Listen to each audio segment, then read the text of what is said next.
تو اللہ سبحانہ تعالیٰ جی ہمیں توفیق عطا کرے کہ ہم اصل دین کو سمجھ سکیں، ہم عمل کرنے والے بن جائیں، آمین ثم آمین۔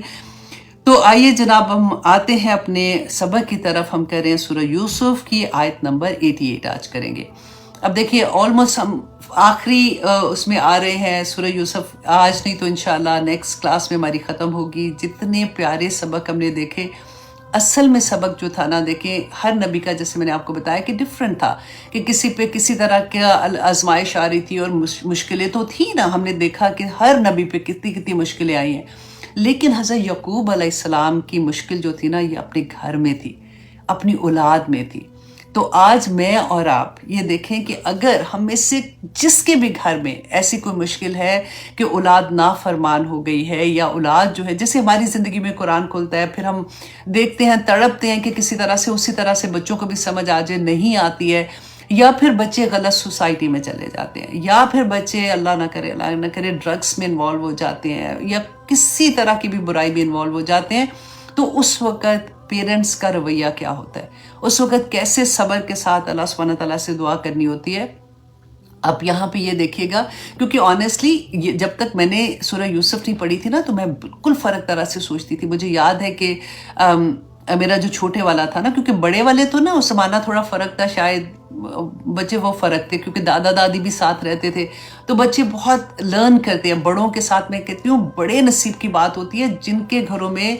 دادا دادی اور نانا نانی مطلب اراؤنڈ ہوتے ہیں ان بچوں کے، کیونکہ دادی کا پیار، دادا کا پیار، ادھر سے نانا نانی کا پیار، خالوں کا پیار، ادھر سے پھپھیوں کا پیار، چچوں کا پیار، ماموں کا پیار، وہ بچے ہی فرق طرح کے نکلتے ہیں۔ اگر چوک ہو جاتی ہے ادھر سے ماں باپ کی ان کو تربیت کرنے میں، تو دادی کر رہی ہوتی ہے، تو نانی کر رہی ہوتی ہے، تو خالہ ہی بتا رہی ہوتی ہیں، تو یہ بڑے نصیب کی بات ہوتی ہے جن کو ایسے رشتے مل جاتے ہیں۔ اور اب یہاں پہ یہ دیکھیے گا کہ حضرت یعقوب علیہ السلام کس طرح سے اپنے وہ بچے، کوئی برائی تو سائڈ پہ کریں آپ دیکھیں کہ ایک بچہ نہیں، 2 بچے نہیں، 10 کے 10 بیٹے ایسے ہیں جو قتل کا منصوبہ اپنے ہی سگے بھائی کا بنا کے بیٹھے، اور پھر جا کے چلے قتل نہیں کیا تو ایک ہی بات ہے، وہ قتل ہی کرنا تھا نا، ان کو کنویں میں پھینک گئے تھے۔ اور باپ کو پتا ہے کہ بچے کیا کر کے جھوٹ بول رہے ہیں، بتا بھی نہیں رہے ہیں، بھائی کو قتل کرنے کا جو بنا کے رہے، ان کو نہیں پتا کہ کیا ہوا ہے، لیکن ان کا رویہ ان بچوں کے ساتھ کیسا ہے۔ کیونکہ جب میں نے رحمان کی دفعہ یہ دیکھا نا، میں بڑی سختی سے یہ بات کرتی تھی، آئی لو ہم سو مچ، کیونکہ وہ 15 سال کے بعد بڑے بھائیوں کے پیدا ہوا تھا، لیکن میں اس کو جیسے ہوتا ہے نا کہ قرآن سمجھ آتی ہے، تو پھر میں کہتی تھی کہ رحمان میں اس پہ کمپرومائز نہیں کرنے والی ہوں، اگر مجھے پتہ چلا کہ آپ نے کوئی ایسی بات کی ہے جو اللہ کے احکامات کے اگینسٹ ہے، تو بیٹا پھر میں نے آپ سے کوئی نہیں بات کرنی، میں نے آپ کو 2 دن روں گی، تیسرے دن مجھے بھی صبر آ جائے گا۔ لیکن جب میں نے حضرت یعقوب علیہ السلام کا قصہ پڑھا تھا نا، پھر مجھے لگے کہ اللہ اکبر، کہ صبر کرنا ہے، بچوں کو چھوڑنا نہیں ہے، بچوں کے لیے دعائیں کرنا ہے، اور بچوں کو نصیحتیں کرتے ہی رہنا ہے، ان کو بتاتے ہی رہنا ہے۔ آپ دیکھیں ہر جگہ پہ آپ کو ایک ہی چیز ملے گی کہ یعقوب علیہ السلام اپنے بچوں کو نصیحت کریں، بہانے سے نصیحت کریں، آخر میں کامیاب ہو ہی گئے تھے نا۔ تو یہی چیز ہم نے دیکھنی ہے۔ اور ایک اور بات آپ دیکھیے کہ کبھی بھی اپنے آپ کو اس طرح سے مت کہیے گا کہ مجھے ڈر، مطلب بچوں کو اور کتنا کہتے ہوئے بھی اب گھبراہٹ ہوتی ہے، وہ سنتے نہیں ہیں۔ آپ دیکھیں کہ بچوں کو اور کوئی نہیں کچھ کہے گا، مجال ہے کہ کوئی ان کا دوست یا کسی کی ان کے دوستوں کی مدر یا رشتہ داروں میں سے کوئی، ایسے نہیں کوئی کسی کو کچھ کہہ سکتا سوائے ماں باپ کے۔ آپ کا فرض بنتا ہے کہ اگر بچوں کو کوئی ایسی چیز آپ دیکھتے ہیں، فار ایگزامپل بچوں کو دیکھتے ہیں آپ، انہوں نے آج کل تو یہی ہے نا کہ کپڑے ایسے پہنے ہوئے ہیں جو اللہ سبحانہ تعالیٰ کے احکامات کے اگینسٹ ہیں، یا پھر پارٹیز ایسی میں وہ جا رہے ہیں جو جہاں پہ نہیں جانا چاہیے، یا شادیوں کے فنکشن ایسے کر رہے ہیں جیسے نہیں ہونا چاہیے۔ کہتے رہیں، کیونکہ اللہ سبحانہ تعالیٰ سے مدد مانگ کے کہتے رہیں کہ یا پاک پروردگار میری ربی شرح لی صدری ویسر لی امری، یا اللہ میں جب اس کو جو میں بات بتاؤں نا، اس کو یا اللہ اس کے سینے میں اتر جائے، اور انشاءاللہ اترے گی، کیونکہ اگر ماں باپ نہیں کہیں گے تو کوئی اور نہیں کہنے والا۔ کل کو مر جائیں گے نا تو بچوں کو واللہ یاد رہے گا، وہ ضرور ان کو پتا ہوگا کہ میری امی نے اس وقت مجھے یہ کہا تھا، یا میری نانی اس وقت یہ کہتی تھی، یا میری دادی اس وقت یہ کہتی تھی، تو ان کے لیے آسانیاں ہو جاتی ہیں۔ تو یہاں پہ اس پوری سورہ میں ہم یہی بار بار دیکھیں گے. الحمدللہ ثم الحمدللہ اتنا سیکھنے کو ملتا ہے کہ میں وہی کہتے قربان جائے اللہ سبحانہ تعالیٰ پہ کہ کون کیسے ہمیں سمجھائے گا, کون کن لفظوں سے ہمیں سمجھائے گا, جس طرح سے اللہ سبحانہ تعالیٰ ہمیں ایگزامپلز دے دے کے سمجھاتے ہیں کہ دیکھو کل کو اگر ایسی سچویشن ہو جاتی ہے, اب نبی سے زیادہ تربیت اور کون اپنی اولاد کی کرتا, رائٹ. تربیت کی بھی تم لوگوں نے, پھر بھی پاسا پلٹ گیا, پھر بھی بچوں نے کچھ ایسا کر دیا, تو تم نے کس طرح سے صبر کے ساتھ ان کو چھوڑنا نہیں ہے, لگے رہنا ہے ان کے ساتھ, دعائیں بھی کرنی ہے, ان کو نصیحت بھی اچھے سے کرتے رہنا ہے, اور دعا یہ مانگنی ہے کہ اللہ سبحانہ تعالیٰ میرے لفظوں میں وہ ڈال دے, تاثیر ڈال دے جو میرے بچوں کو سمجھ آ جائے, کیونکہ ایک ماں ہی وہ درد سمجھ سکتی ہے. اللہ سبحانہ تعالیٰ ہم سب کے لیے آسانیاں کرے جی. تو آئیے دیکھتے ہیں آیت نمبر 88 میں اب کہ اللہ سبحانہ تعالیٰ فرماتے ہیں فَلَمَّا دَخَلُوا عَلَيْهِ کہ پس پھر جب وہ داخل ہو. اب یہ تیسری دفعہ اب واپس آ رہے ہیں, کیونکہ ہم نے لاسٹ ٹائم پڑھا تھا نا کہ یعقوب علیہ السلام نے کہا کہ تم واپس جاؤ اور جا کے تم ڈھونڈو, یوسف کو ڈھونڈو. اس کے اب تو 3 بیٹے غائب ہو گئے, پہلے ایک چھوٹے والا بھی چھوڑ رہے تھے ادھر, اور جو بڑے والا تھا اس نے تو منع کر دیا تھا. اب یہ دیکھیں کہ یہ سورہ جو ہے نا وہ نازل کب ہو رہی ہے, جب آخری مکہ کا دور تھا نا رسول اللہ کی ہجرت سے پہلے, اور اتنا مشکل وقت تھا رسول اللہ کے لیے, کیونکہ ان کی اتنی محبت کرنے والی بیوی جو گھر میں جب آتے تھے تو پروٹیکشن ملتی تھی, وہ فوت ہو چکی تھی. ان کے چچا جو باہر کی دنیا میں ان کو پروٹیکشن دے رہے تھے, کسی کی ہمت نہیں پڑ رہی تھی ان کے لیے کہ وہ کوئی اتنی بڑا ان کے لیے قدم اٹھائیں کہ ان کو خدا نخواستہ ان کو قتل کرنے کا یا اس طرح سے. تو کیونکہ وہ سردار تھے اور ان کی پروٹیکشن تھی, وہ بھی چلے گئے. پھر طائف کا واقعہ ہوا تو رسول اللہ صلی اللہ علیہ وسلم بہت سیڈ تھے, تو اللہ سبحانہ تعالیٰ نے اس وقت یہ صورت نازل کی اور وہاں پہ تسلیہ دی تھی جہاں پہ وہ دیکھ رہے تھے کہ یعقوب علیہ السلام نے کہا انما اشکو بثی وحزنی الی اللہ, کہ اللہ سے شکوہ کر رہے ہیں اور اللہ سبحانہ تعالیٰ ان کی بات سن رہے ہیں. اور پھر یہ کہ انہوں نے یہ کہا کہ ولا تائسو ولا تایسو, ہاں ولا تایسو من روح اللہ, من روح اللہ, سوری, کہ اللہ کی جو رحمت ہے نا اس سے تم نے مایوس نہیں ہونا. تو اللہ سبحانہ تعالیٰ بھی کیسے کیسے ان کو تسلیاں دے رہے ہیں. آپ یہاں پہ یہ دیکھیے کہ یعقوب علیہ السلام, ہم اتنی جگہ پہ دیکھیں گے کہ یہ بات تو ان کو پتہ لگ جانی چاہیے تھی, نبی بھی تھے, تو ان کو نہیں خبر ہوتی تھی. اب جہاں پہ ہم آج کے سبق میں دیکھیں گے نا تو آپ نے یہ پوائنٹ بھی نوٹ کرنا ہے کہ آج ان کو کیوں پتہ لگ رہا ہے, اس وقت کیوں نہیں پتہ لگا تھا, کیونکہ غائب کا علم سوائے اللہ کے کسی کے پاس نہیں ہے. اللہ سبحانہ تعالیٰ جب چاہتے ہیں, جس وقت چاہتے ہیں اور جتنا چاہتے ہیں اتنا علم عطا کر دیتے ہیں. کلی علم غائب کا کسی کے پاس نہیں ہے. آج ہم ہر ایرا وغیرہ کے پاس پہنچ جاتے ہیں اور ہم سوچتے ہیں کہ ہمارا ہاتھ دیکھ کے بتاؤ کہ کیا ہونا ہے, اچھا جی یہ ہفتہ کیسے گزرے گا, تو ہم یہ کیسے کریں گے, نعوذ باللہ, ہم کیسے شرک میں انوالو ہو جاتے ہیں. اور یہاں پہ نبیوں کا دیکھیں, اللہ سبحانہ تعالیٰ فرماتے ہیں کہ جب وہ جو بھائی تھے وہ یوسف علیہ السلام کے پاس گئے ہیں, تیسری دفعہ آپ گئے ہیں, تو قولو انہوں نے کہا یا ایوہ العزیز, اے عزیز, مسنا و اہلنا درو, کہ پہنچی ہے ہمیں اور ہمارے گھر والوں کو تکلیف, وجئنا ببضاعۃ مزجاۃ, تو ہم بہت تھوڑی سی پونجی لے کے آئے. اب ان کے پاس تو ختم ہو گئے ہوئے تھے پیسے, تو اب لا کے جتنی بھی ان کے پاس پونجی تھی وہ لا کے حضرت یوسف علیہ السلام کے پاس رکھی, اور انہوں نے کہا کہ یہ بہت حقیر سی پونجی سرمایہ ہم لے کے آئے ہیں. فاوفی, تو پورا پورا دیجئے, لنا ہمیں, لنا القیلا, ہمارے لیے غلہ, وتصدق علینا, تو ہم پر صدقہ کیجئے, ان اللہ یجزی المتصدقین, تو اللہ صدقہ کرنے والوں کو پسند کرتا ہے. اب یہاں پہ دیکھیے کہ سوال کر رہے تھے ان سے ڈیفینیٹلی, کیونکہ قحط کا زمانہ تھا. اب یہاں پہ مفسرین کہتے ہیں کہ جو یہ لفظ آیا نا کہ صدقہ کیجئے, کہ نبیوں کی اولاد پہ بھی صدقہ جائز نہیں تھا. یہاں پہ جو صدقے کا لفظ ہے وہ ہے کہ ہم پہ کرم کیجئے, ہم پہ اپنا فضل کر دیجئے, تاکہ ہمارے اوپر جو مشکل آئی ہے اس کو ہم اسے پورا کر سکے, تاکہ جو غلہ آپ نے ہمیں دینا ہے, ہمارا سامان دیکھ کے, جتنے ہم قیمت لائے ہیں دیکھ کے نہ دیجئے گا, بلکہ آپ رحم کرنا ہم پہ. تو اس صورت میں آیا ہے. اچھا, اب سوال کرنے کے بارے میں نے ایک حدیث پڑھی تھی جو میں آپ کے ساتھ شیئر کرنا چاہوں گی, کہ مسلم کی حدیث ہے 1044.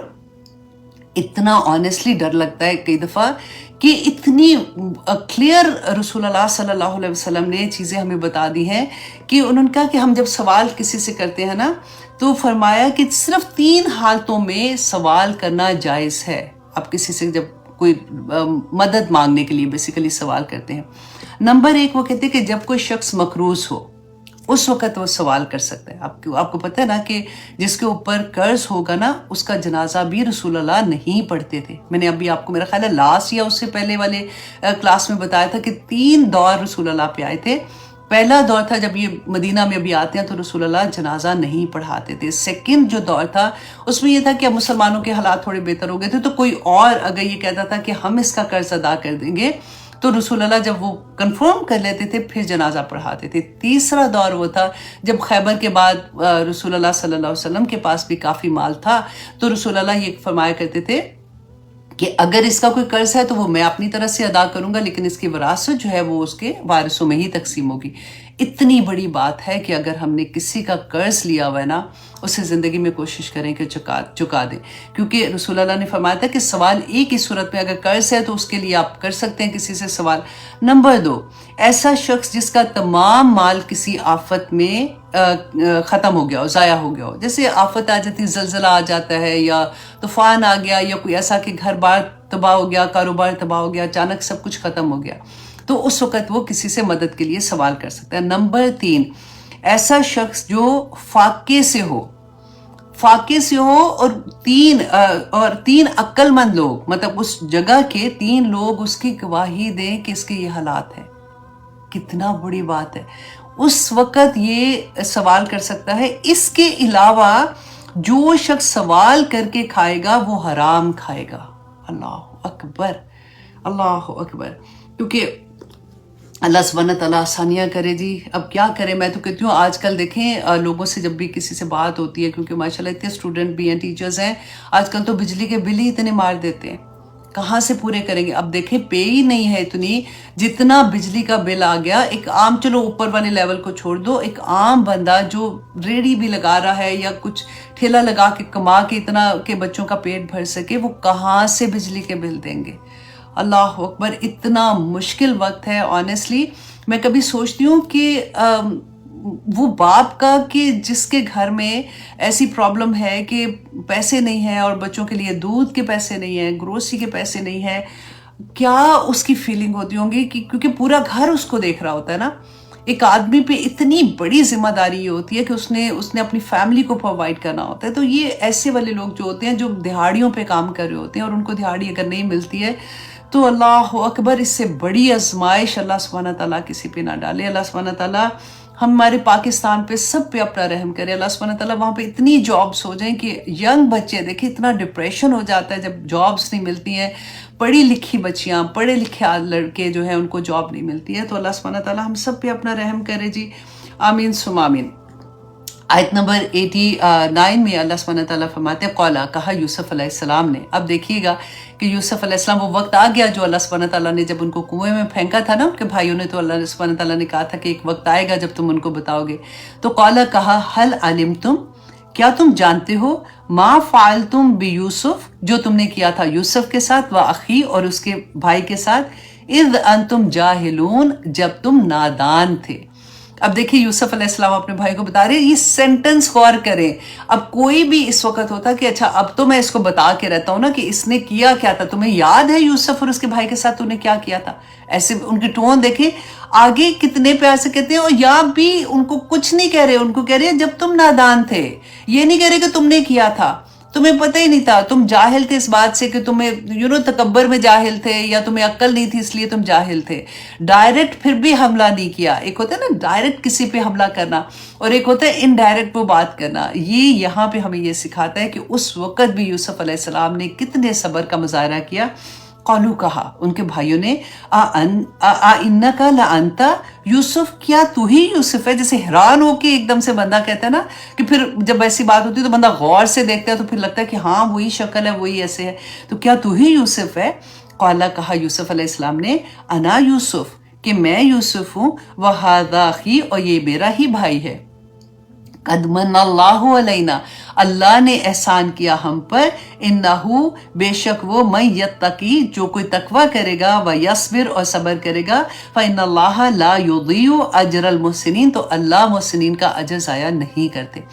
آپ یہاں پہ دیکھیے کہ ساتھ ہی فوراً جیسے کہا نا کہ ہاں میں یوسف ہوں، تو ایک دم سے ہوتا ہے نا کہ ہاں اتنا بادشاہ کی جگہ پہ بیٹھے ہوئے، اتنا بڑا مقام، تو فوراً ہی وہ اپنے آپ کو انہوں نے اسے بری کر دیا کہ نہیں یہ جو کچھ بھی ہے نا، قد من اللہ، اللہ نے احسان کیا مجھ پہ، میرا اس میں کوئی ہاتھ نہیں ہے۔ اب دیکھیے ہر وقت نا حضرت یوسف علیہ السلام کو دیکھیے، حضرت یعقوب علیہ السلام کو دیکھیے، بات واپس مڑ کے اللہ سبحانہ تعالیٰ کی طرف لے کے جاتے ہیں کہ اللہ کی پہچان کرانے کے لیے۔ تو اللہ سبحانہ، اب یہاں پہ دیکھیے کہ اللہ نے احسان کیا، اتنا بڑا درجہ دے دیا، اتنا بڑا رتبہ عطا کر دیا، دنیا میں عزت کا مقام دے دیا، اور وجہ کیا بتا دی، یہ من کو آپ انڈر لائن کریں، من جو ہوتا ہے نا یہ کامن سب کے لیے آ گیا، یہ خاص یوسف علیہ السلام کے لیے نہیں رہا۔ من جو ہوتا ہے نا یہ عام کرنے کے لیے کہتے ہیں کہ جو کوئی بھی، یا تک کہ جو کوئی تقوی اختیار کرے گا اور جو کوئی صبر کرے گا تو اللہ سبحانہ تعالیٰ آج بھی اس کو اس مقام تک پہنچا دیں گے۔ یہ کی ہے اس پوری آیا کی۔ اور پھر اللہ سبحانہ تعالیٰ نے فرمایا کہ اللہ نہیں ضائع کرتا اجر نمبر 3 محسنین کا۔ ایک کیا تھا؟ اللہ کا تقوی۔ تقوی کیا ہے؟ کہ اس طرح سے ڈر کے رہنا کہ اللہ سبحانہ تعالیٰ میں کوئی غلط کام نہ کروں کہ میرے اللہ سبحانہ تعالیٰ کو وہ چیز پسند نہ آئے، اللہ سے ڈر کے رہنا ہے نا۔ اور دوسرا کیا کہ صبر کے ساتھ، اگر کوئی مشکل آ جاتی ہے، کوئی پریشانی آ جاتی ہے تو تب بھی صبر کے ساتھ توکل اللہ سبحانہ تعالیٰ پہ۔ اور تیسری چیز کیا کہ محسنین، کہ جتنا جو کرے اس سے بڑھ کے کرو۔ دیکھو وہ اچھا، میں اچھی تو اس میں کیا اچھائی تھی، وہ بھی میرے ساتھ اچھا تھا، میں بھی اچھی ہو گئی۔ اچھا وہ ہوتا ہے کہ جب وہ آپ کے ساتھ اچھا نہیں کر رہا لیکن آپ اس کے ساتھ اچھا کر رہے ہیں۔ آزما کے دیکھیے گا، یہ بڑا مشکل مقام ہوتا ہے۔ اسی لیے اللہ سبحانہ تعالیٰ نے کہا قد من اللہ علینا کا جو لفظ ہے کہ اللہ سبحانہ تعالیٰ آج بھی ان لوگوں کو عرش کے درجے پہ پہنچا دیں گے جب وہ یہ 3 چیزیں کریں گے۔ تو یہ 3 چیزیں وہ کی ہیں جو انسان کرے گا تو اللہ سبحانہ تعالیٰ اس پہ اس دنیا میں بھی رحم کریں گے اور آخرت میں بھی اللہ سبحانہ تعالیٰ ان کے درجات بلند کریں گے۔ اب آیت نمبر 91 میں اللہ سبحانہ تعالیٰ فرماتے ہیں قالو، کہا بھائیوں نے، تاللہ، اللہ کی قسم، لقد آثرکا، کہ ترجیح دی تجھے اللہ نے، آثرک اللہ نے، علینا ہم پر، وَإِن كُنَّا لَخَاطِئِينَ، تو بے شک ہم خطا کار تھے۔ اب دیکھیں اس مقام پہ آ کے اب بھائیوں نے مانا کہ ہم خطا کار تھے، اس وقت ہم سے غلطی ہوئی۔ قال، کہا یوسف علیہ السلام نے، لا تثریب علیکم اليوم، آج کے دن تم پر کوئی بھی ملامت نہیں ہے، یغفر اللہ لکم، اللہ معاف کرے تمہیں، وہو ارحم الراحمین، اور وہ سب سے زیادہ معاف کرنے والا ہے۔ دیکھیں اتنا خوبصورت کلمہ ہے۔ اب دیکھیے کہ نہ صرف ان کو معاف کر رہے ہیں، ان کے لیے دعائیں بھی کر رہے ہیں کہ اللہ تمہیں معاف کرے جو تم نے کیا ہے، اور وہ بہت رحم کرنے والا ہے، سب سے زیادہ رحم کرنے والوں سے۔ اور یہ جو لا تثریب ہے نا، تو رسول اللہ صلی اللہ علیہ وسلم کو یہ اتنا پسند تھا کہ فتح مکہ کے موقع پر رسول اللہ صلی اللہ علیہ وسلم کہتے ہیں کہ حضرت ابو ہریرہ یہ بیان کرتے ہیں کہ رسول اللہ صلی اللہ علیہ وسلم نے حضرت زبیر، حضرت ابو عبداللہ اور خالد بن ولید کو گھوڑوں پر سوار کر کے پہلے روانہ کیا مکہ میں، اور پھر جب وہ خود وہاں پہ داخل ہوتے ہیں تو پھر رسول اللہ صلی اللہ علیہ وسلم نے عام اعلان فرمایا کہ جو شخص اپنے گھر بیٹھ گیا وہ امان اس کو مل گئی، جس شخص نے ہتھیار ڈال دیے اس کو امان مل گئی۔ تو کہتے ہیں جیسے یہ سنا نا تو مکہ کے قریش کے جو سردار تھے وہ جو ہے وہ خانہ کعبہ میں داخل ہونا شروع ہو گئے کہ وہاں پہ جگہ تنگ ہو گئی۔ تو رسول اللہ صلی اللہ علیہ وسلم نے خانہ کعبہ کا طواف کیا اور پھر مقام ابراہیم کے پیچھے نماز پڑھی، اور پھر لوگ رسول اللہ صلی اللہ علیہ وسلم کے ہاتھ پہ بیعت کرنے لگے، اور پھر آپ نے رسول اللہ صلی اللہ علیہ وسلم نے مشرکین سے فرمایا کہ تم کیا کہتے ہو اور کیا گمان کرتے ہو کہ آج جیسے اب فتح ہوئی ہے، ہم لوگ انٹر ہوئے ہیں، تو آپ کیا گمان کرتے ہو کہ میرا تمہارے ساتھ کیسا سلوک ہوگا؟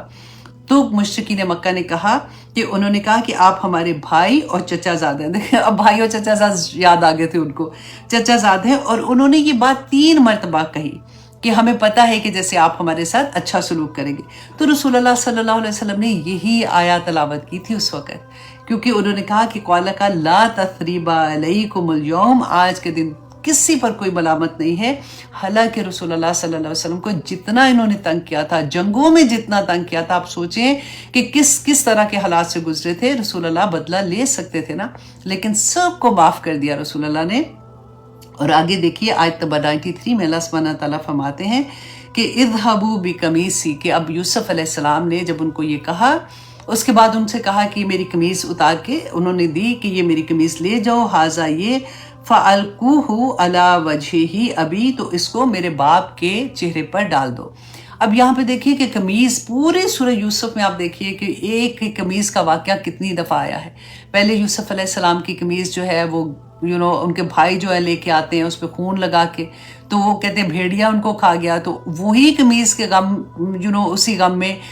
حضرت یعقوب علیہ السلام کی آنکھیں چلی گئی، رو رو کے کہتے ہیں ان کی آنکھیں سفید ہو گئی۔ پھر یہی قمیض تھی جو زلیخا والا قصہ ہم نے پڑھا تھا کہ جب اس نے پھاڑ دی تھی پیچھے سے، دیکھا کہ پیچھے سے پھٹ گئی ہے، تو وہی گواہی ان کی بن گئی تھی کہ یہ ان کا کوئی قصور نہیں ہے، اور پھر اسی وجہ سے یہ جیل میں چلے گئے تھے۔ اب وہی قمیض دوبارہ سے اب واپس جائے گی باپ کے پاس، تو ان کی آنکھیں جو ہے وہ روشن واپس ہو جائیں گی۔ تو یہاں پہ آپ دیکھیے کہ یہ جو قمیض انہوں نے کہا کہ یہ لے جاؤ میرے باپ کے پاس، یأتی بصیرا، تو وہ دیکھنے والا ہو جائے گا، وَأْتُونِي بِأَهْلِكُمْ أَجْمَعِينَ، تو اپنے سب گھر والوں کو لے آؤ میرے پاس۔ اب اس کے بارے میں آپ کو 2 احادیث بھی سنا دیتی ہوں کہ کیونکہ ہم لوگ جب ایسے پڑھتے ہیں نا تو پھر ہوتا ہے اچھا ایسے کیسے ہوا تھا کہ کیا اس طرح سے کر سکتے تھے، جیسے کہتے ہیں نا کہ کسی سے جیسے ہم رسول اللہ صلی اللہ علیہ وسلم کے وہ ہیں بال مبارک ہے نا، تو ان سے ہم لوگ کیسے کیا کہنا چاہیے، چلے میں آپ کو حدیث سے سناتی ہوں، میرے پاس ورڈز کیونکہ میں بہت ڈرتی ہوں ایسی بات کہتے ہوئے بھی، مجھے پراپر ورڈ نہیں مل رہا، لیکن حدیث سنیں گے تو آپ کو سمجھ آ جائے گی۔ صحیح بخاری کی حدیث ہے 5896۔ حضرت عثمان عثمان بن عبداللہ روایت کرتے ہیں، میرے گھر والوں نے حضرت ام سلمہ کے پاس پانی کا ایک پیالہ لے کر بھیجا، تو کہتے ہیں، یہ عثمان کہتے ہیں کہ وہ چاندی سے ملمع کی ہوئی ایک چھوٹی سی ڈبیا تھی، اس میں رسول اللہ صلی اللہ علیہ وسلم کے بالوں میں سے کچھ بال تھے۔ جب کسی انسان کو کوئی نظر لگ جاتی یا وہ بیمار ہو جاتا تو وہ آپ حضرت سلمہ کے پاس ایک برتن بھیج دیتا تھا، تو وہ اس میں آپ صلی اللہ علیہ وسلم کے بال ڈبو کر نکال لیتی تھی، تو وہ پانی جو ہے اس سے ان کو شفا مل جاتی تھی۔ تو اچھا جی، اب دوسری مسلم کی حدیث ہے 2069، حضرت اسما، حضرت عائشہ کی جو بہن ہے نا، حضرت اسما نے کہا کہ رسول اللہ صلی اللہ علیہ وسلم کا ایک جبہ تھا جو حضرت عائشہ کے پاس تھا، جب ان کا انتقال ہوا تو وہ میں نے لے لیا، رسول اللہ صلی اللہ علیہ وسلم وہ جبہ پہنا کرتے تھے، کہتی ہیں کہ ہم بیماروں کے لیے اسے دھوتے تھے اور اس سے ان کے لیے شفا طلب کرتے تھے۔ تو یہ 2 حدیثیں تھی جو میں آپ کے سامنے رکھنا چاہ رہی تھی، کیونکہ حضرت یعقوب علیہ السلام کا قصہ تھا تو ہمارے نبی صلی اللہ علیہ وسلم کے ساتھ بھی بے شمار ایسے واقعات تھے، تو کیونکہ وقت کم ہوتا ہے تو اس لیے مجھے یہ تھا کہ میں آپ لوگوں کے ساتھ بس اتنا سا شیئر کر دوں۔ اچھا جی، اب انہوں نے قمیض دی اور انہوں نے کہا کہ تم جاؤ اور جا کے یہ قمیض جو ہے یہ میرے جو فادر ہیں ان کے چہرے پر رکھ دینا اور وہ دیکھنے والے ہو جائیں گے۔ اب سوال یہ پیدا ہوتا ہے کہ پہلے یوسف علیہ السلام نے ایسا کیوں نہیں کیا ہے نا، کیونکہ بھائی جب آیا تھا تو تب بھی انہوں نے ان کو رکھ لیا، ان کو پتا تھا کہ ان کے فادر جو ہے وہ بڑی تکلیف میں ہوں گے، تو اس وقت انہوں نے ایسا کیوں نہیں کیا۔ اب آگے پڑھیں، میں آپ آگے بھی دیکھتے ہیں کہ کتنے پیارے میسیجز ہمیں ملتے ہیں نا۔ اللہ سبحانہ تعالیٰ فرماتے ہیں وَلَمَّا، اور جب فَصَلَتِ الْعِيرُ، کہ جب جدا ہوا قافلہ، قَالَ أَبُوهُمْ، تو کہا ان کے باپ نے، مطلب حضرت یعقوب علیہ السلام نے کہا، إِنِّي لَأَجِدُ رِيحَ یوسف، کہ بے شک میں یوسف کی خوشبو پاتا ہوں، لَوْلَا أَن تُفَنِّدُونَ، کہ اگر نہ تم مجھے بہکا ہوا سمجھو۔ اب خیال یہ ہوتا ہے کہ جب ہم پڑھ رہے ہوتے ہیں کہ یوسف علیہ السلام مصر میں تھے، اب قمیض وہاں سے چلی ہے تو کہہ رہے ہیں کہ حضرت یعقوب علیہ السلام کہہ رہے ہیں کہ مجھے خوشبو آ رہی ہے، تو یوسف علیہ السلام کی خوشبو کیوں نہیں آئی، اتنی دیر سے ادھر تھے۔ اور سب سے بڑی بات ہے کہ جب وہیں پہ اسی شہر میں یوسف علیہ السلام کو کنویں میں پھینکا تھا تو اس وقت ان کو خوشبو کیوں نہیں آئی کہ اچھا وہ ادھر ہے تو چلو میں جا کے ان کو نکال لاتا ہوں۔ کتنی بڑی بات ہے کہ اللہ سبحانہ تعالیٰ غائب کا علم جب چاہتے ہیں اسی وقت دیتے ہیں، اس لیے یہ بات کو نا ایک مور لگا کے اپنے ساتھ رکھ لیں، کیونکہ اکثر ہم چھوٹی چھوٹی باتوں پہ نا لوگوں کی باتوں میں آ جاتے ہیں، تو آپ ریفرنس دے سکتے ہو کہ آپ سورہ یوسف تو جا کے پڑھ کے دیکھو اور ایک ایک جگہ پہ آپ کو اس کا آنسر مل جائے گا کہ کس طرح سے۔ دیکھیں حضرت یوسف علیہ السلام جو تھے، جب وہ اس کے عزیز مصر کے گھر میں تھے، اچھے بھلے مطلب ٹھیک ٹھاک رہ رہے تھے، تب بھی ان کو پتا تھا کہ ان کے باپ ادھر ہیں اور ان کو یہ بھی پتا تھا کہ باپ اتنا پیار کرتا، تو جا سکتے تھے یا پیغام دے سکتے تھے، کسی طرح سے بھی کوشش کرتے کہ میں ان کو بتاؤں کہ میں زندہ ہوں۔ رائٹ. لیکن جب پھر باہر آتے ہیں اور وہ سارا معاملہ جو خواب کا معاملہ تھا، اور پھر وہ گندم جیسے وہ سیو کرتے ہیں اور ان کو اتنی شہرت ملتی ہے، اتنا بڑا مقام ملتا ہے، تو اس وقت تو وہ آرام سے کسی کو بھیج سکتے تھے کہ جا کے وہاں میں میرا باپ ہے اس کو بتا دو کہ میں ٹھیک ٹھاک ہوں یہاں پہ. کیوں نہیں کیا؟ کیونکہ اللہ سبحانہ تعالیٰ نہیں چاہتے تھے. یوسف علیہ السلام بھی نبی تھے نا، تو اللہ سبحانہ تعالیٰ نے ان کو اجازت ہی نہیں دی تھی یہ کرنے کی. کیونکہ اللہ سبحانہ تعالیٰ حضرت یعقوب علیہ السلام کا بھی امتحان پورا نہیں ہوا تھا. اللہ اکبر. اب دیکھیں ہم لوگ دعائیں کرتے ہیں نا، جب تو ہمیں یہ ہوتا ہے کہ ہائے اب تو اتنی دیر ہو گئی ہے، ہماری دعائیں نہیں پوری ہوئی، یا اللہ بس مطلب ہو جائے پوری، اب کیا کروں. اب دیکھیں کہ یہ نبیوں کے قصوں سے ہمیں سبق ملتا ہے، اور ایک نہیں بار بار ہمیں سبق ملتا ہے کہ کس طرح کی آزمائش. یہ اللہ کے فیورٹ ترین لوگ تھے، ایسے ایسے مقام پہ، اور پھر ہم کہاں ان کی جگہ پہ. اور ہماری جب ایسی دعائیں نہیں قبول ہو رہی ہوتی، یا ٹائم لگتا ہے، یا مشکلیں آتی ہیں، یا کسی طرح سے بھی اولاد کی آزمائش میں آ جاتے ہیں، تو یہ صورت کھول لیا کریں اور صرف یہ دیکھا کریں کہ میرے رب نے کیا مجھے سبق دیا ہے. دیکھیں یہ رسول اللہ صلی اللہ علیہ وسلم فرماتے تھے نا کہ میں کوئی کام ایسا نہیں کرتا ہوں جب تک مجھے اللہ سبحانہ تعالیٰ کی طرف سے اجازت نہیں آتی ہے. تو اللہ سبحانہ تعالیٰ وہ اگزامپل ہم لوگوں کے لیے سیٹ کرنا چاہتے تھے، ہم لوگوں کو سبق دینا چاہتے تھے کہ دیکھو یہ سچویشن ہوگی تو پھر تم نے کیا کرنا ہے، یہ سچویشن ہوگی تو تم نے کیسے کرنا ہے. کیونکہ زندگی تو دیکھیں اتنی چھوٹی زندگی، اور اس میں ہم نے پہاڑ جتنے کام اپنے سر پہ کیونکہ بٹھائے ہوتے ہیں، اور وہ ختم ہونے کے نام نہیں لیتے، اس لیے کہ ہمیں آخرت کا پتہ نہیں چلتا. ہمیں یقین ہے کہ آخرت ہوگی، لیکن ایک ہوتا ہے نا ٹھکا ہوا یقین کہ دنیا کی زندگی کچھ بھی نہیں ہے. اب سوچیں کہ اگر فار ایگزامپل ہم شپ پہ جا رہے ہیں، رائٹ، اور دو لوگوں میں بحث ہو رہی ہے، لڑائی ہو رہی ہے، لڑ رہے ہیں کسی بات پہ، اچانک کوئی آ کے کہتا ہے کہ شپ میں نیچے سے سوراخ ہو گیا، پانی شپ میں آ رہا ہے اور لگ رہا ہے کہ شاید شپ ڈوب جائے گی، تو وہ کیا لڑیں گے؟ نہیں لڑیں گے نا. ایک دم سے وہ چھوڑ کے تو وہ دیکھیں گے کہ ہم سروائیو کیسے کریں. اللہ سبحانہ تعالیٰ نے قرآن پاک میں اسی لیے بار بار 30 پارہ پڑھے، القاریہ تو ملقاریہ وما ادراک ملقاریہ، بتایا قیامت آنے ہی والی ہے، اور اتنی زور سے وہ قیامت آئے گی کہ اور اس میں کیا کیا تمہارے ساتھ ہوگا. نہ لڑو. وہی بات ہے کہ دنیا کی اتنی پرابلمز میں گھس کے رہ جاتے ہیں کہ ہماری وہ گلاسز جو لگی ہوتی ہیں نا، وہ ہمیں اتنی، وہ شیطان کا وقت اتنی بڑے بڑے غم کر کر کے دکھاتا ہے. چیزیں ایک بات بھی فلاں نے یہ بات کہہ دی، وہ دل ہی ٹوٹ جاتے ہیں، اور پھر سارا وقت وہی سوچ کہ اس نے مجھے یہ کیوں کہا تھا، اس نے مجھے یہ تانا کیوں دیا، میری نند نے یہ کہا تھا، میری ساس نے یہ کہہ دیا، میرے خامد نے یہ کہہ دیا.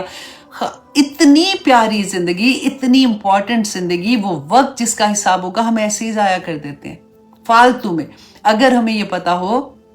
کہ میرے رب نے یہ مجھے کیوں زندگی دی ہے، تو ہم کبھی ایسی حرکت نہ کریں. ہمیں یہ پتا ہوگا کہ ہم نے جا کے اس وقت کا حساب دینا ہے، کیونکہ ہم پیدا ہی جنت کے لیے ہوئے ہیں نا. ارے تو ہر ایک کے گھر جنت میں بنے ہوئے ہیں، ان کو حاصل کرنا ہے. یہ جو راستے میں چیزیں آ رہی ہیں نا، تو who cares، وہ ایک ہوتا ہے نا ورڈ، وہ ایٹیٹیوڈ. کاش اللہ سبحانہ تعالیٰ سے دعا کرنی چاہیے، یا اللہ وہ ایٹیٹیوڈ دے دے کہ کوئی کچھ بھی کہہ دے. وہ کہتے ہیں نا کہ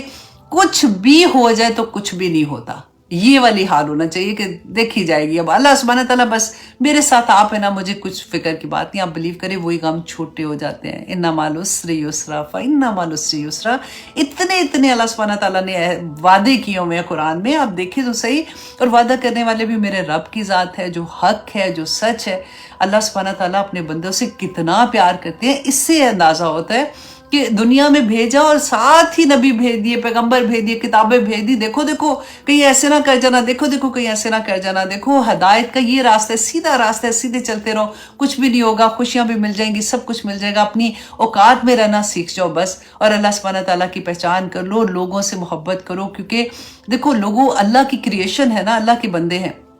اب میرے بچوں سے کوئی پیار کرے گا تو مجھے وہ کتنا اچھا لگے گا، ہے نا. آپ سوچئے کہ آپ کے بچوں کو کوئی پیار سے دیکھے گا، پیار کی بات کہے گا، تعریف کرتا ہے، آپ کو کتنا اچھا لگتا ہے. تو جب ہم اللہ کی مخلوق سے پیار کرتے ہیں تو میرے رب کو کتنا اچھا لگتا ہوگا. تو بس یہی دعا کی قبولیت ہے. جب ہم دوسروں کے لیے دعا کرتے ہیں تو اللہ سبحانہ تعالیٰ ایک فرشتہ مقرر کر دیتا ہے کہ اس کے لیے بھی آمین کہہ دو. تم اس کے لیے مانگ رہے ہو, اللہ سبحانہ تعالیٰ تمہیں بھی وہی بولا عطا کر دے. ہم انسان اپنے لیے, گناہ گار انسان اپنے لیے کیا دعا مانگیں گے جو فرشتے ہی بٹھا دیا, جو فرشتے ہمارے لیے دعا کر رہے ہوتے ہیں نا. الحمدللہ ثم الحمدللہ, اتنے پیارے سبق ہیں اس میں کہ آنیسٹلی ایک ایک آیا میں دل چاہتا ہے کہ بس اس کو کھول کھول کے نا, جیسے ایک اوپر والی لے آ رہا ہے کہ ٹھیک ہے یہ قصہ ایسا چل رہا ہے, ایک اس کے اندر جیسے کہتے ہیں نا کہ آم ہے تو آم کا ایک اوپر والا چھلکا ہوتا ہے, اور جب اندر دیکھتے تو گودا ہوتا ہے نا. تو وہی بات ہے کہ جب آپ کھولتے ہیں تو آپ کو اندر کا گودا نظر آتا ہے کہ واو, اللہ سبحانہ تعالیٰ تو مجھے یہ کہہ رہے. پھر آخر میں گٹھلی جو ہوتی ہے وہ دیکھتے ہو کہ وہ تو اصل میں وہ پھر سے دباؤ گے تو ایک اور پودا نکل آئے گا. تو قرآن میں جو ہم کہتے ہیں نا کہ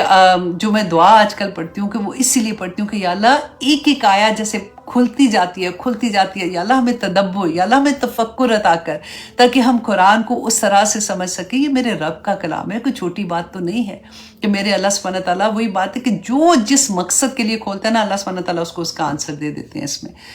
اللہ اکبر.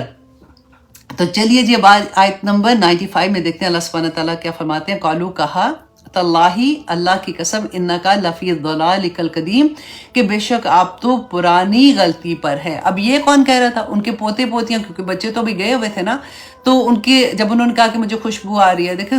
آوے کا آوا ہی بگڑا ہوا ہے, تو اس لیے صبر ہمت کے ساتھ چل رہا. اگر کبھی ایسی سچویشن ہو کہ یا اللہ مجھے تو سمجھ آ گئی ہے میں نے ان پوری فوج کو کیسے ٹھیک کروں, تو یہ والی آیت بھی پڑھ لینا کہ ان کے پوتے پوتیاں بھی کہہ رہے ہیں کہ آپ تو پرانی غلطی پہ ابھی تک آپ یہی کر رہے ہیں. ان کا لہجہ آپ دیکھیں اس میں. فلما ان جاء البشیر, کہ پس جب آ گیا خوشخبری دینے والا. کون سا آیا تھا؟ جو بڑا بیٹا تھا نا, اب وہی لے کے آ رہا ہے خوشخبری. تو جب وہ آ گیا خوشخبری دینے والا, القاہ, تو اس نے ڈالا اسے علی وجہہ, ان کے چہرے پر,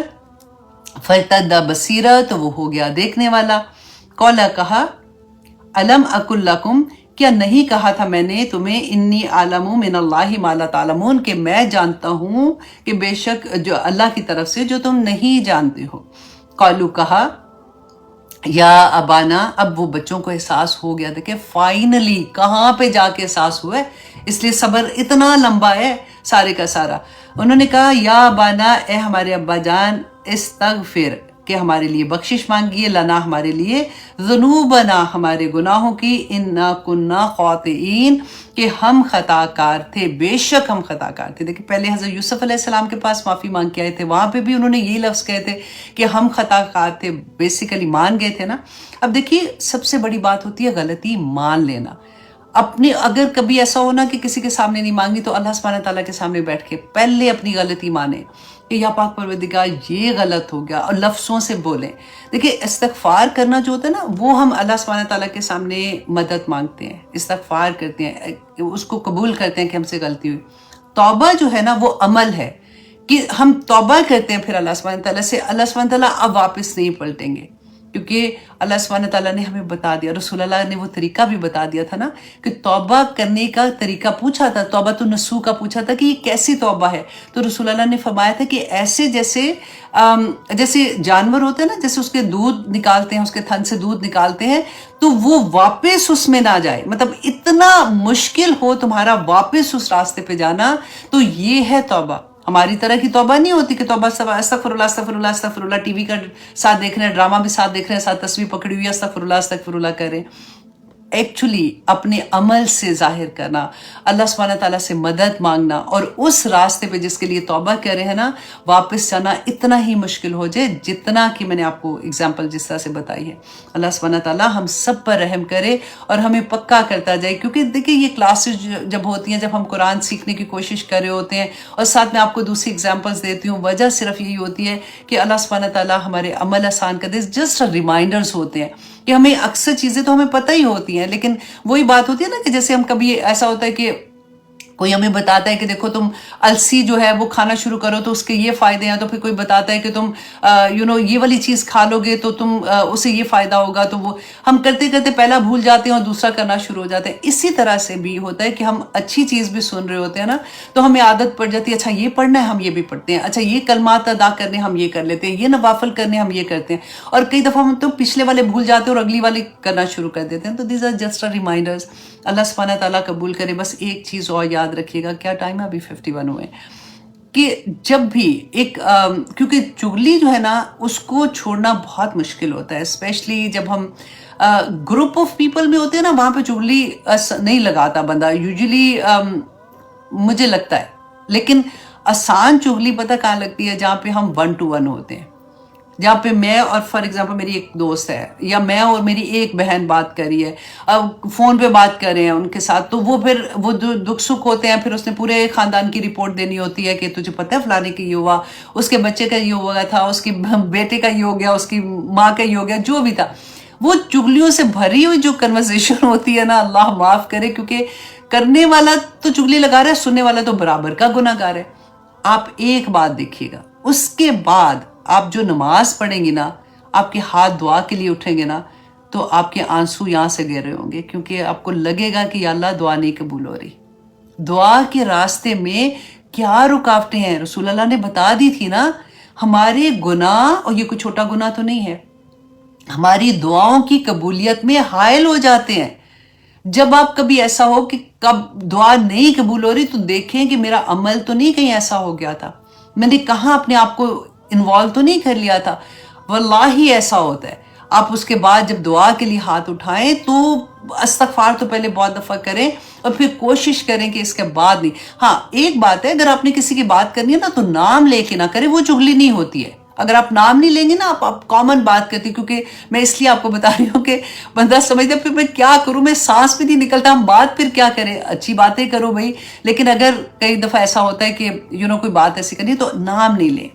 جب آپ نام لے کے کسی کی بات کرتے ہیں نا تو وہ چغلی ہو جاتی ہے، اور اگر وہ سچی بات ہے تو چغلی ہے، اگر وہ جھوٹی بات ہے تو وہ تہمت ہے، تو اس سے بھی بڑا گناہ سر کے اوپر آ جاتا ہے۔ دعائیں نہیں قبول ہوتی ہیں اگر ہماری زبان چغلیاں لگا کے آئے گی، تو اسی زبان سے اللہ کے سامنے جب دعا کریں گے نا تو رکاوٹیں آ جاتی ہیں، یہ بس سمجھ جائیں۔ انشاءاللہ اللہ سبحانہ تعالیٰ ہم سب کے لیے آسانیاں کریں گے۔ اچھا جی، اب کیا تھا کہ آیت نمبر 96 کی خوشخبری، یہ میں نے آپ کو بتا دیا تھا، اس نے ڈال دیا، وہ دیکھنے والے ہو گئے تھے۔ قالا کہا الم اقل لکم انی اعلم من اللہ ما لا تعلمون، یہ بھی کر لیا تھا۔ اچھا جی، انہوں نے استغفار کے لیے کہا تھا۔ اب آیت نمبر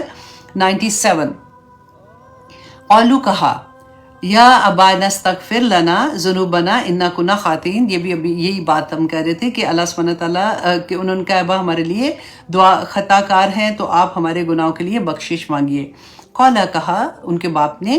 یعقوب علیہ السلام نے، سوف استغفر لکم، کہ ان قریب میں تمہارے لیے بخشش مانگوں گا ربی اپنے رب سے، انہ هو الغفور الرحیم، کہ وہ بہت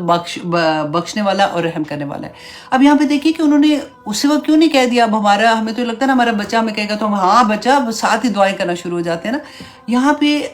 کیوں انہوں نے کہا کہ سوفا، سوفا جو ہوتا ہے نا، فا ہوتا ہے فوراً کوئی چیز کرنا، سوفا ہوتا ہے تھوڑی وقفے کے بعد،